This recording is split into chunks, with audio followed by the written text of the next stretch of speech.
un podcast de Cooperativa.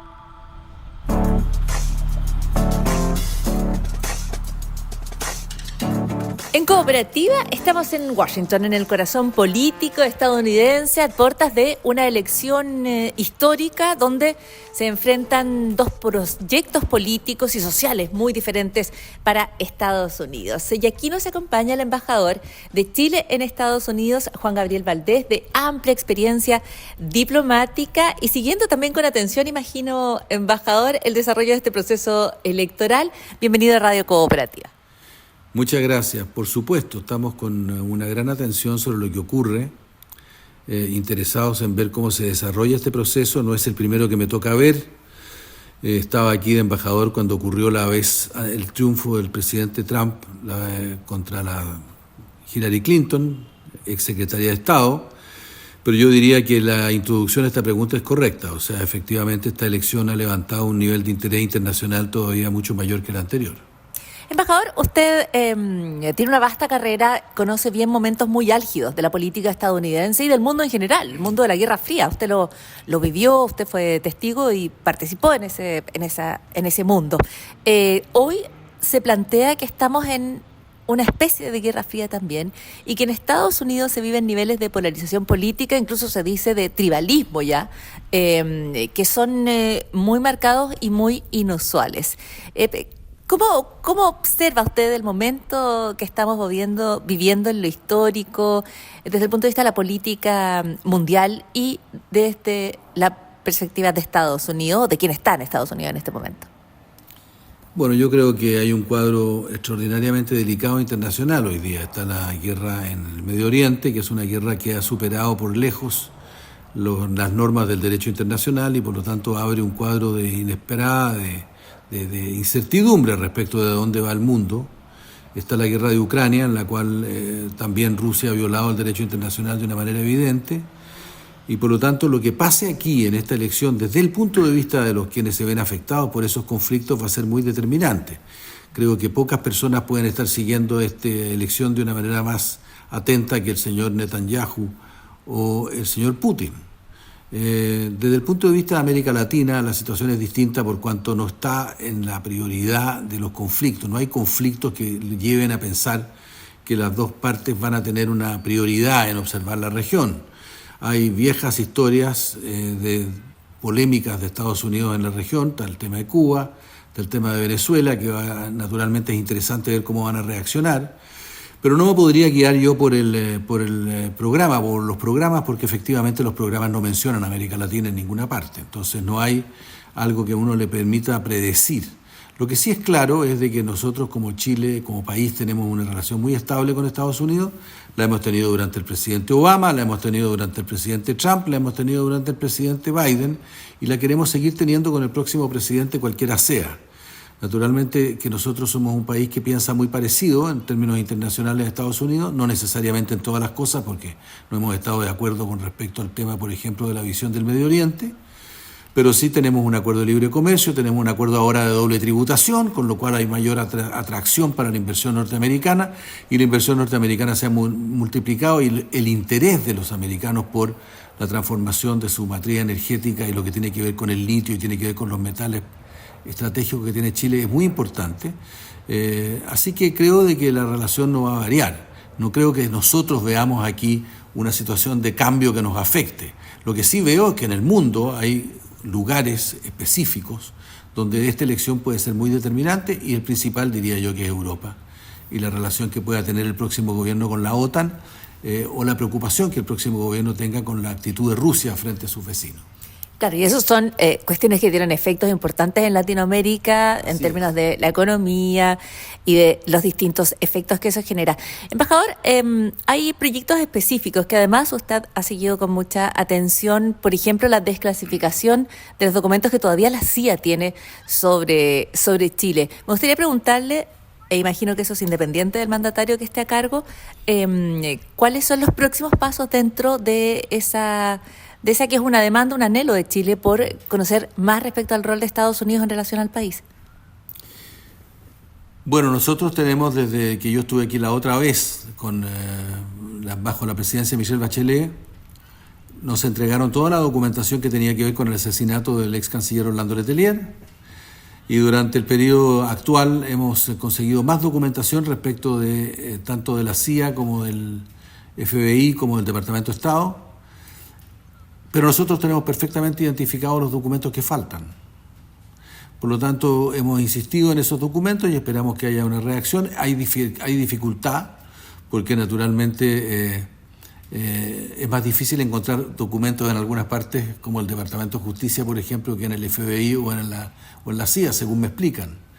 Pero con la propia embajadora norteamericana en Santiago, ella ha demandado de que los documentos se sigan desclasificando y nosotros esperamos de que haya una respuesta, porque nos interesa, tal como usted decía, que nosotros tengamos acceso a toda la información disponible sobre lo que sucedió durante la dictadura y que Estados Unidos pudo monitorear o en algunos casos ser partícipe del proceso. ¿Y usted podría compartir con nosotros parte quizás de esos documentos que usted sabe que no se han compartido o entregado todavía? Sí, nosotros tenemos información de que la secretaria de Justicia de los Estados Unidos durante el gobierno del presidente Clinton viajó a Chile con un grupo de abogados y de fiscales norteamericanos para demandar, pedir entrevistar a una cantidad de personas del entorno del general Pinochet sobre la participación de Chile en el asesinato de Ronnie Moffitt, que fue la persona que acompañaba a Orlando Letelier en el automóvil el día de su explosión. Y esos documentos existen por cuanto las entrevistas las autorizó la Corte de Apelaciones de Santiago. Esos fiscales entrevistaron un número que no conozco de personal del Ejército y entrevistó también a personas cercanas políticamente al régimen. Esos documentos llevaron a la señora Janet Reno a aprobar la solicitud de extradición del general Pinochet a los Estados Unidos, cosa que no se pudo verificar por el deceso del general Pinochet. Pero en definitiva esa documentación nos mostraría aún más cuán vinculado estuvo el régimen militar o el general Pinochet propiamente tal y Manuel Contreras con el asesinato de Letelier. Esos documentos están aquí, curiosamente no están en Santiago donde deberían estar, están aquí en el Departamento de Justicia, pero hasta este momento no los hemos podido conseguir. Pero también demostrarían hasta qué punto estaba dispuesto Estados Unidos a avanzar en un reclamo por hacer justicia en ese caso, que no es un aspecto tan comentado, ¿no? Sabemos de las intenciones que existían desde Europa, más específico desde España, pero no tanto de Estados Unidos.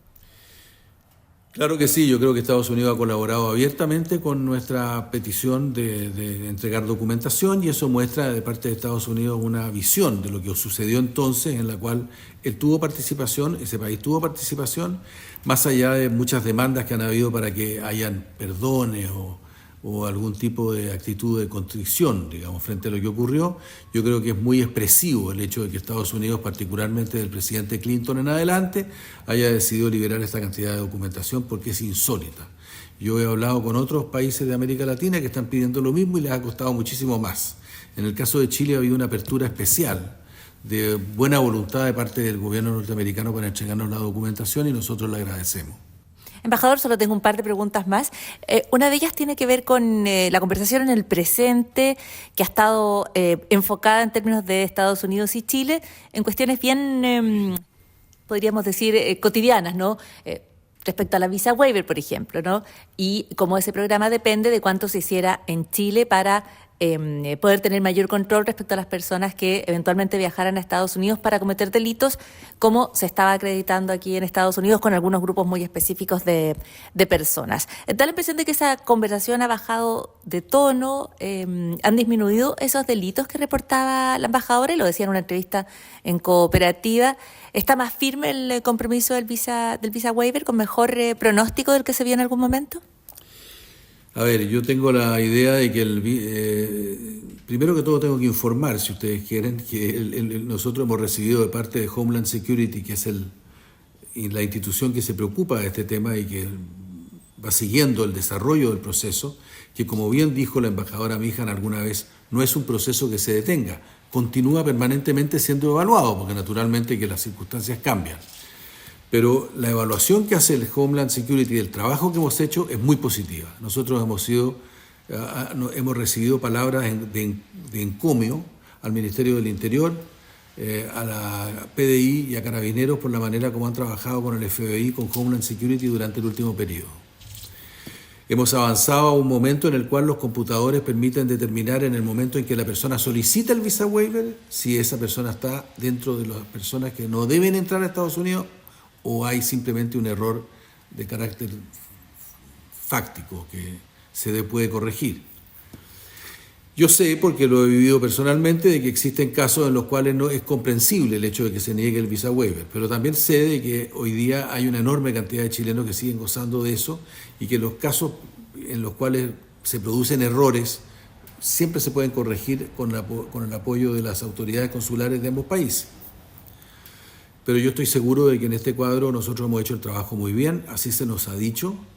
Nosotros creemos que también el Homeland Security ha sido interesado en que nosotros avancemos en este proceso.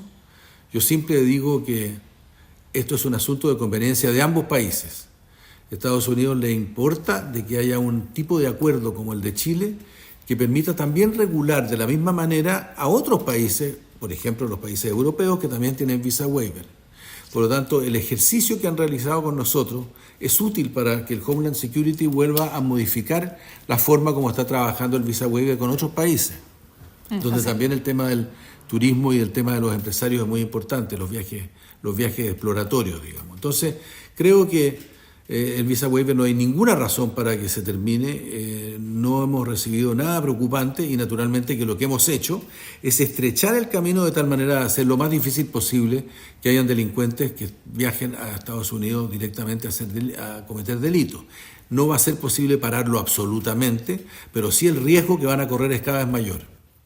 Embajador, finalmente y de vuelta al proceso electoral que se está viviendo aquí en Estados Unidos, se habla de niveles de polarización muy altos, se habla incluso de esta política que se vuelve tribal, ¿no es cierto?, donde las personas ya no son capaces de conversar con quien tiene ideas políticas distintas.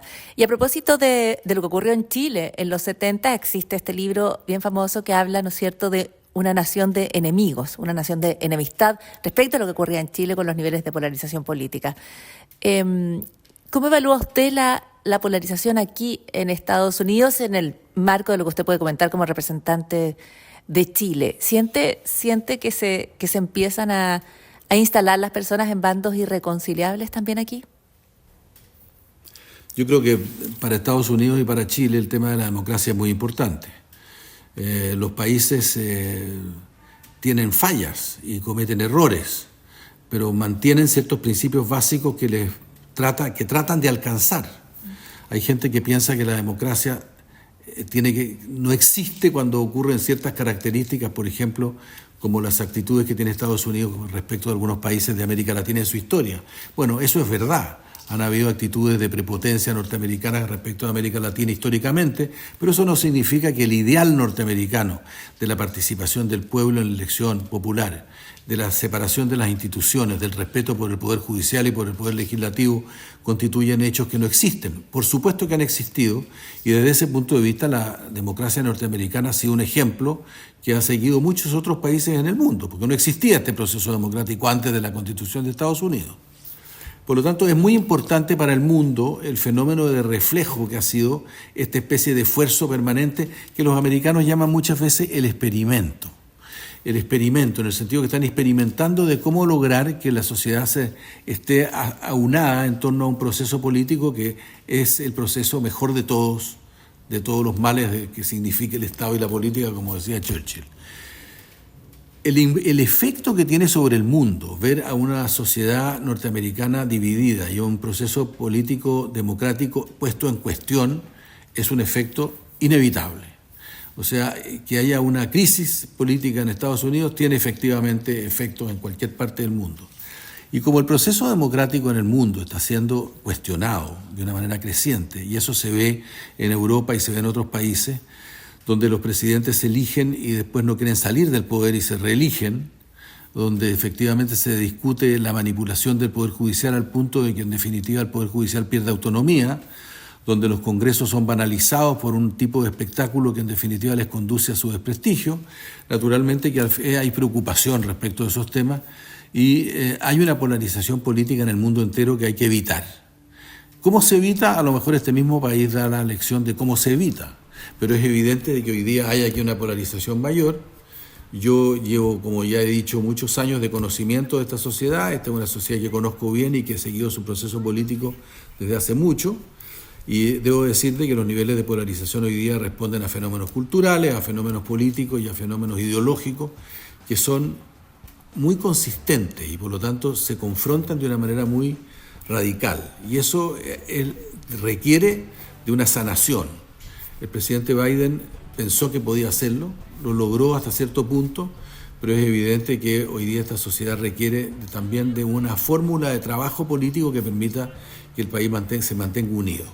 Y creo que eso es lo que vamos a ver en estos días. ¿Es posible esa unidad del país y es posible que se siga desarrollando este país en su experimento democrático y de profundización democrática o no es posible? Eso es lo que vamos a ver.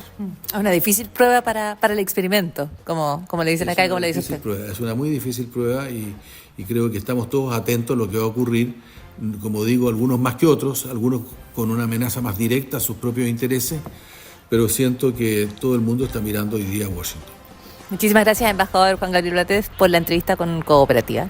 Muchas gracias a ustedes. Un saludo afectuoso a todos. Encuentra la información internacional de lunes a viernes en el podcast Hoy en el Mundo. Y el martes 5 de noviembre sigue la cobertura especial de Radio Cooperativa. Elecciones Estados Unidos 2024. Cooperativapodcast.cl. Otra forma de escuchar.